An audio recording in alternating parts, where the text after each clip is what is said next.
Comme une grosse boule dans la gorge, Éric Gonsard est prof. Il a l'habitude de parler aux élèves. Mais cette fois, c'est une histoire particulière qu'il doit aborder. Celle de son épouse. C'était une nuit d'octobre 2014. Ma femme me réveille, pas bien, tout, et j'ai commencé à comprendre tout de suite ce qui se passait. Donc une partie du corps froid, donc paralysé d'un côté, des problèmes d'élocution, voilà, des propos un peu bizarres, tout. Et j'ai appelé le SAMU et donc on m'a annoncé qu'elle avait fait un AVC au niveau de la carotide.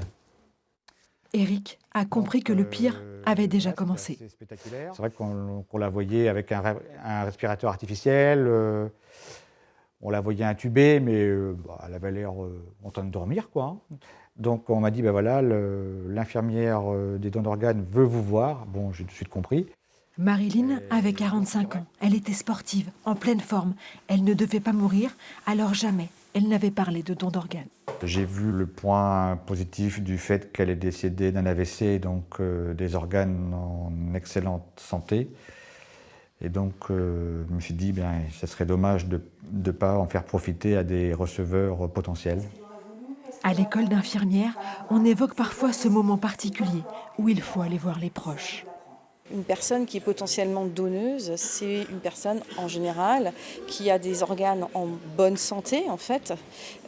Donc c'est une personne qui va bien et à qui il arrive un accident de la vie, quelque chose de brutal. Il faut accepter d'une part déjà l'idée de perdre cette personne et il va falloir leur demander de donner. Les mots et les regards d'Éric en disent plus long que tous les cours.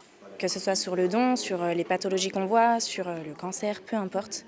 C'est qu'on a un regard qui est de l'autre côté de la barrière en fait. Et nous, ça nous aide pour la prise en charge. Et ça rend aussi nos prises en charge beaucoup plus humaines et c'est ça qui est important dans le métier.